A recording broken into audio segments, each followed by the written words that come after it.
네, 안녕하세요. 설일기입니다. 오늘은 이제 토요일이고요. 좀, 이제 오늘 출근하고 이제 일을 하고 와서 좀 쉬다가 이렇게 영상을 켰는데, 일단 오늘 주제는, 왜 사람들이 한국에서 떠나서 이제 동남아에 좀 정착을 하면 행복해질 거라고 생각을 하잖아요. 그리고 실제로 또 그럴 수 있을 거에 대한 이 생각과 또 이제 그렇지 않을 수도 있다는 것에 대한 생각을 한번 이야기를 해보려고 하는데, 일단은 유튜브를 좀 보면은 특히 동남아에서 이제 정착을 하거나 뭐 이런 유튜브 뭐 해외 유튜버도 그렇고 그런 채널들이 조금 이제 조회수가 잘 나오면서 사람들의 좀 관심을 많이 끈다고 생각을 하고, 그 조회수가 많이 나온다고 해서 이제 모든 사람들이 그런 삶을 추구한다기보다 뭔가 호기심에 보는 사람들도 있겠고 뭐 그런 것 같은데, 일단은 좀 여기에 대해서 생각을 해보면 저도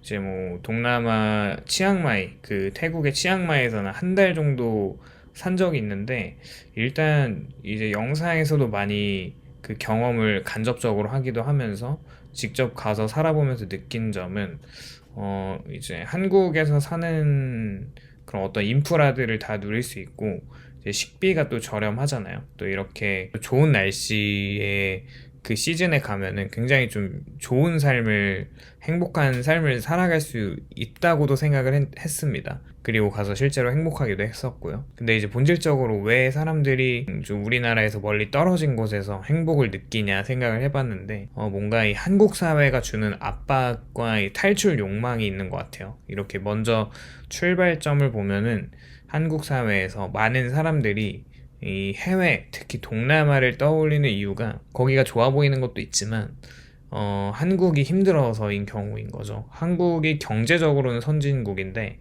일단은 동시에 경쟁 강도가 매우 높은 사회인 것 같습니다. 학업 경쟁이나 취업 경쟁이나 뭐 직장 내 성과 압박이나 부동산 문제, 뭐 일상적인 스트레스 요인이 굉장히 커서, 이제 태어나서부터 이 경쟁이 시작되는 나라라고 하면 그런 곳에서 조금 자유를 갖게 됐을 때 행복이 굉장히 크잖아요. 결국에 이런 부분이 작용을 하는 거죠. 결국 높은 주거 비용과 장시간 노동을 해야 되는 문화나 인간관계에서 오는 피로, 뭐 회사나 가족이나 사회적인 기대에서 자유롭지 못하니까 또 미래에 대한 불안, 노후나 이런 자산 형성 등 여러 가지 이 문제점들이 머릿속에 계속 있으니까 여기서 좀 벗어났을 때 사람들이 굉장히 행복을 느끼는데, 그렇게 따지면 동남아뿐만 아니라 어디든 그런 곳이 있다면 거기에서는 행복할 겁니다. 근데 왜 하필 동남아일까 생각을 해봐요. 왜 그렇다면 뭐 유럽이나 미국도 될 수도 있는 거고, 근데 여기서 보면 이제 낮은 생활비에 대한 기대가 있잖아요. 동남아 국가들이 한국보다 물가가 낮은 곳이니까 식비도 저렴하고, 뭐 밥 한 끼 그냥 로컬에서 먹으면 한 2,000원이면 한 끼 먹을 수 있거든요. 그리고 집세도 상대적으로 싸고 인건비도 싸기 때문에 여기서 쓰는 그 돈에 대비했을 때 굉장히 풍족한 삶을 누릴 수 있다. 그런 생각을 좀 해보고, 뭐 옛날에 뭐 그런 생각도 해봤던 것 같은데, 이 한 어렸을 때 이제 10,000원을 엄마가 주면서 이제 그 10,000원이 엄마가 어렸을 적에는 뭐 아이스크림을 뭐 한 100개를 사 먹을 수 있었다, 뭐 이런, 하나에 100원이었으니까 그런 것들을 생각해 보면 어린 마음에 한 10,000원 가지고 한 30년 전으로 가면 그 돈으로 이제 내가 할 수 있는 마음껏 모든 것들을 할 수 있는 생각을 어린 시절에도 하는데, 지금 어른이 돼서도 그런 어떤 인간의 이 심리적인 이 본질적인 것이 사라지지, 이게 바뀌지 않는다면 지금도 똑같은 거죠. 어쨌거나 이 한국에서 어느 정도 자산을 가지고 있고 원격 수입이 있는 사람들은 적은 돈으로 좀 더 여유롭게 살 수 있다는 기대를 갖기 때문에 동남아를 좀 선호하는 거죠. 그렇게 또 기후와 라이프 스타일이 굉장히 좀 그 슬로우 하잖아요. 그 따뜻한 날씨나 이런 휴양지, 어떤 바다가 있는 휴양지, 또 여유로운 분위기가 굉장히 좀 좋아 보입니다. SNS에서는 뭐 이런 그 동남아에서 찍은 사진들이 굉장히 좀 예쁘잖아요. 그렇게 환상이 만들어지고, 카페에서 일하는 뭐 디지털 노마드의 어떤 삶들도 인터넷에 많이 소개되기도 하고 유튜브에서도 그런 삶을 살면서 이 영상을 올리시는 분들의 어떤 영향도 크다고 생각하고, 해변 근처에서 이 여유롭게 사는 삶과 느린 일상, 스트레스가 없는 생활, 지금 우리가 한국에서 좀 하루도 빠짐없이 경쟁 구도에서 살아가는 그런 거에서 좀 벗어나는 이런 최적화된 공간이라는 거죠. 결국에 한국보다 느슨한 또 사회적인 규범도 생각해보면, 반면에 이제 동남아 일부 지역은 비교적 느슨한 사회 분위기를 가지고 있어서 외모나 나이나 결혼 등에 대한 압박이 적고 직업에 대한 뭔가 사회적인 평가가 상대적으로 약하잖아요.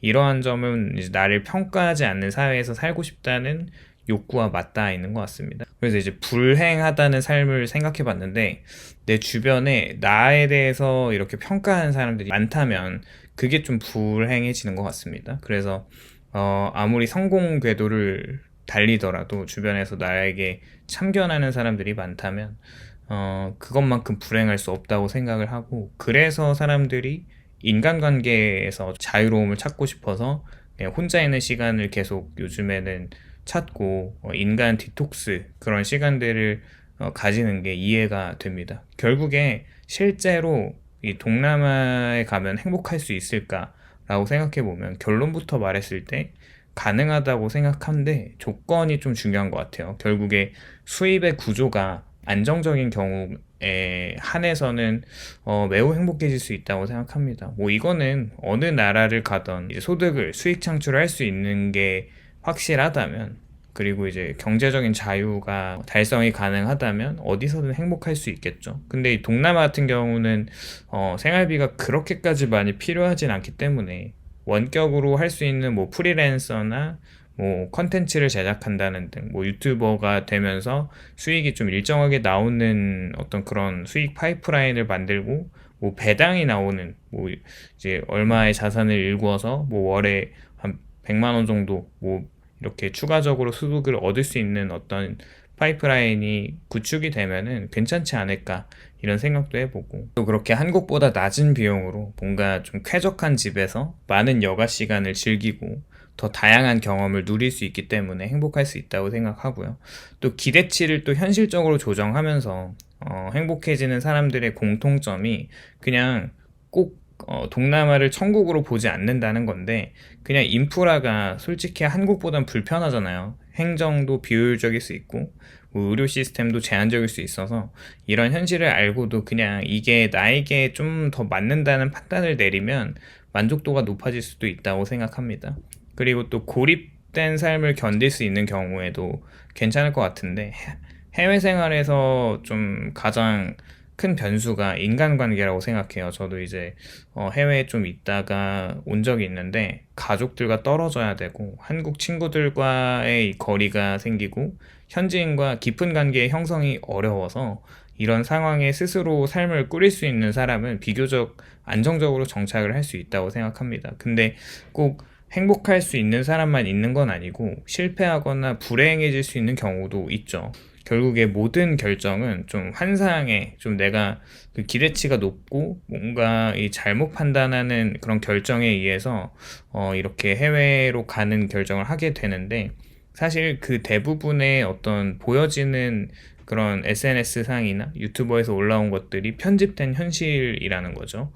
결국에 실제 삶은 매일 이 휴양지에서 바다를 볼 수 없고 항상 여유롭지 않고요. 일과 생존의 압박은 어딜 가든 존재하는 거죠. 그 괴리가 클수록 실망감도 커집니다. 그리고 수입의 문제가 중요한데, 앞서 말한 이 뭔가 배당이 잘 나오거나 유튜버로 이렇게 수입이 좀 잘 나오는 그런 상황이라면 괜찮지만, 외국인의 어떤 취업이 제한되고 현지에서 이제 일을 하더라도 임금이 낮기 때문에 그만큼 물가가 싸도 벌어들이는 돈이 적으면 그 돈을 이렇게 풍족하게 살 수는 없는 거잖아요. 그렇게 또 사업을 한다고 해도 굉장히 불확실하고, 이렇게 생활비는 싸지만 수입이 더 싸다는 역설적인 현상에 부딪히게 됩니다. 결국 또 어디에 있던 또 문화적인 피로가 생기기 마련인데, 한국에서 지금 뭔가 매일매일의 삶이 좀 일상적이고 익숙해져서 좀 그냥 그저 그러지만, 외국인 입장에서 한국에 오면은 그 사람들도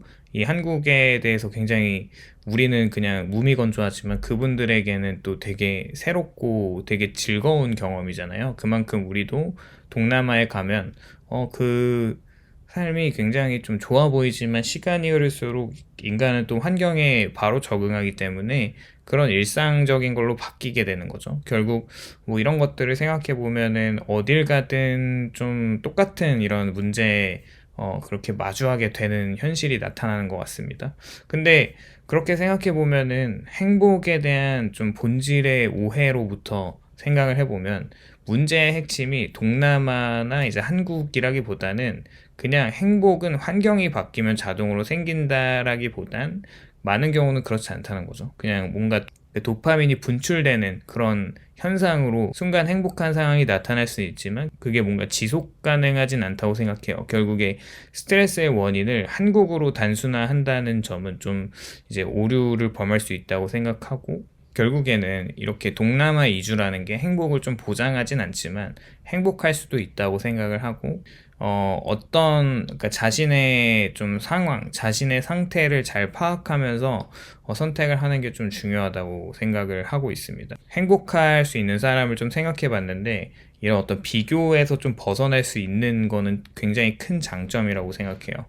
내 주변에 가까이 있는 사람들이 이제 내가 어떤 나의 비교 대상으로 설정을 하면 되게 힘들어지지만 동남아에 가면은 내가 비교할 수 있는 사람들이 거기 살고 있는 사람들이기 때문에 딱히 나랑 연관성이 없어서 이렇게 뭔가 그 스트레스를 주는 존재들이 아니기 때문에 이렇게 비교의 스트레스에서 자유로울 수 있다고 생각을 좀 하고 있습니다. 결국에는 동남아에 가서 뭔가 이 행복을 추구하려고 하는 그런 어떤 환상도 되게 이해도 되고 현실적으로도 그게 가능하다고 생각을 합니다. 결국 좀 자신의 내가 누구인지에 대한 좀 인지를 더 깊이 하면서 이런 결정을 하는 게 굉장히 좋다는 생각을 좀 해봤고 오늘